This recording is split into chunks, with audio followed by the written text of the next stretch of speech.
अरे भाभी, आप अभी तक तैयार नहीं हुए? लो, मैं तो आ भी गई और आप हो कि तैयार ही नहीं हो। सुगंध ने अभी दरवाजा खोला ही था कि अर्चना बड़बड़ाते हुए अंदर आ गई। ना कोई नमस्ते, ना कोई हालचाल, आकर सीधे सोफे पर पसर गई। उसे अचानक घर पर देखकर सुगंध हैरान रह गई। उसने अपने पति गौरव की तरफ देखा तो गौरव खुद हैरान था। उसे खुद समझ नहीं आ रहा था कि अर्चना यहाँ क्या लेने आई है। आखिर आज उनके बाहर घूमने का प्रोग्राम है। अभी वो कुछ कहता है, इससे पहले ही अर्चना बोल पड़ी। अरे, अब दरवाजे पर ही खड़ी रहोगी या जाकर तैयार भी होंगी आप? अब देर नहीं हो रही है क्या? पर मम्मी कहाँ हैं? वो भी दिख नहीं रही हैं। अरे अर्चना, तू आ गई बेटा, मैं तेरा ही इंतजार कर रही थी। बस अभी थोड़ी देर में निकलने वाले हैं हम लोग। अचानक कमरे में से करुणा जी ने आते हुए कहा। फिर सुगंध की तरफ देखकर बोली, अरे बहू, यहाँ दरवाजे पर क्या खड़ी है? फटाफट तैयार हो जा ताकि समय पर रवाना हो सकें, वरना फिर तेरे कारण हम लोग लेट हो जाएंगे। बहुत ही धीरे धीरे काम करती है ये तो। सुगंध और गौरव को समझते देर नहीं लगी कि मम्मी ने ही अर्चना को बुलाया है। ये देखकर सुगंध चुपचाप अपने कमरे में आ गई। पीछे पीछे गौरव भी आ गया। गौरव को देखते ही सुगंध बोली, अब क्या अर्चना भी हमारे साथ जाएगी?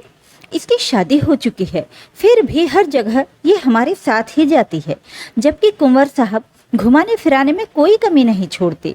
गाड़ी में इतनी जगह भी नहीं है, फिर मुझे गुड़िया को गोद में बिठा कर ले जाना पड़ेगा। कोई पास का सफर हो तो समझ में भी आता है। इतने घंटे के सफर में 10 साल के बच्चे को गोद में लेकर बैठना इतना आसान नहीं होता। तुम्हें पता है ना, मुझे थायराइड की प्रॉब्लम रहती है। आप मम्मी जी को मना क्यों नहीं करते हो? हर बार उसे बुला लेती हैं। तुम्हारे सामने ही तो कल भी मना किया था मैंने कि किसी को बुलाना मत, फिर भी उन्होंने अर्चना को बुला लिया। अब मैं क्या कर सकता हूँ? उसके मुंह पर तो नहीं कह सकता कि तुझे लेकर नहीं जाऊंगा, नहीं तो अभी यहाँ पर ही दोनों माँ बेटी का रोना धोना मच जाएगा और मैं इस सिचुएशन को हैंडल नहीं कर सकता।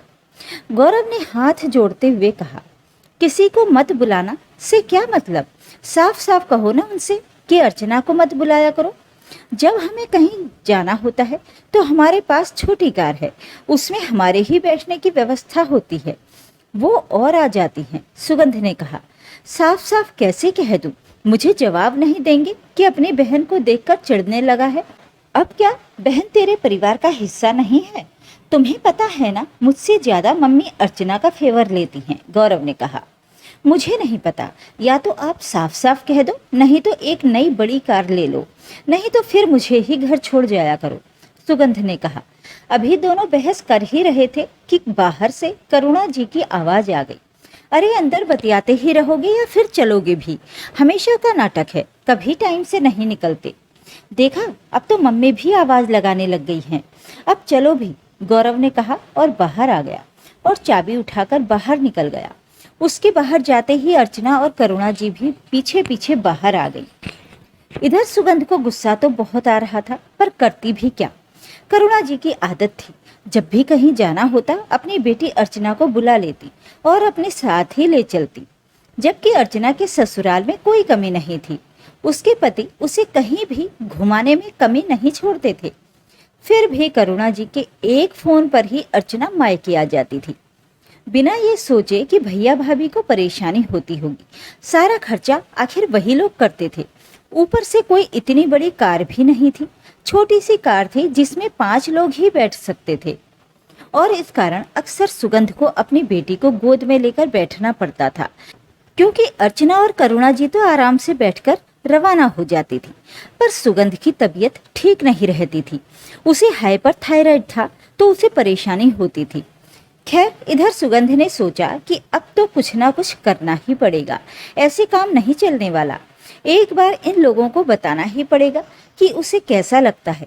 उसने सभी कमरों को चेक किया, सभी कमरों में इलेक्ट्रिसिटी को चेक किया, गैस का नॉब चेक किया। उसके बाद अपने दोनों जुड़वा बच्चों नव्या और विहान को लेकर बाहर आ गई और बाहर के कमरे में ताला लगाकर चाबी पहले पड़ोस में देकर घर का ध्यान रखने का कहकर आई।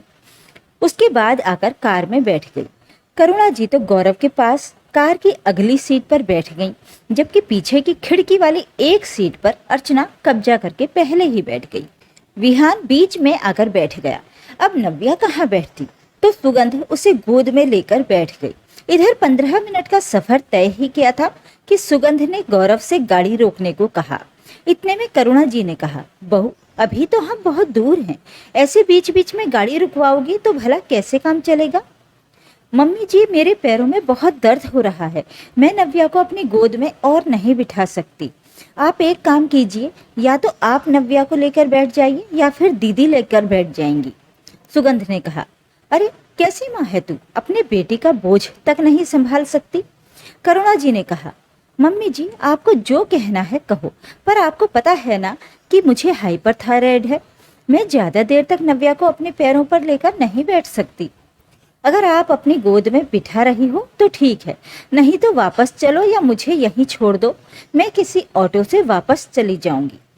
सुगंध ने साफ साफ कहा, कैसी बातें कर रही है तू, यहाँ कहाँ छोड़ेंगे तुझे, रुकना होता तो पहले ही रुक जाती घर पर, अब तमाशा कर रही है, मेरी पोती इतनी भारी लग रही है तुझे।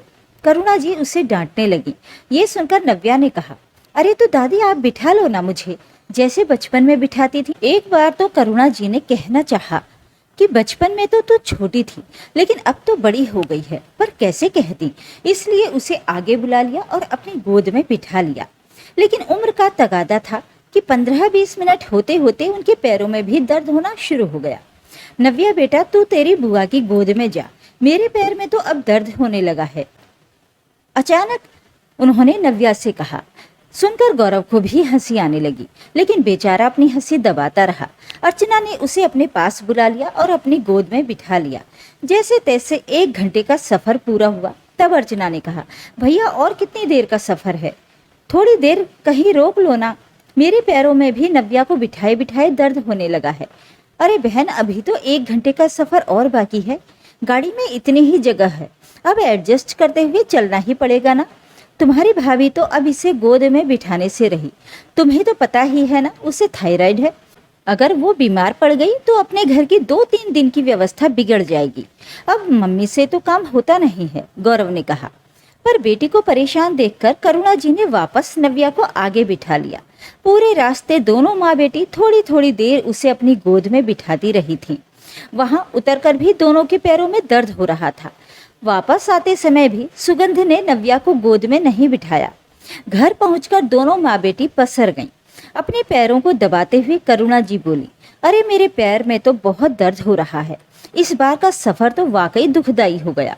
रास्ते में वो लोग खाना खाकर तो आए ही थे, इसीलिए सुगंध को खाना तो बनाना नहीं था, वो सबके लिए चाय बनाकर ले आई।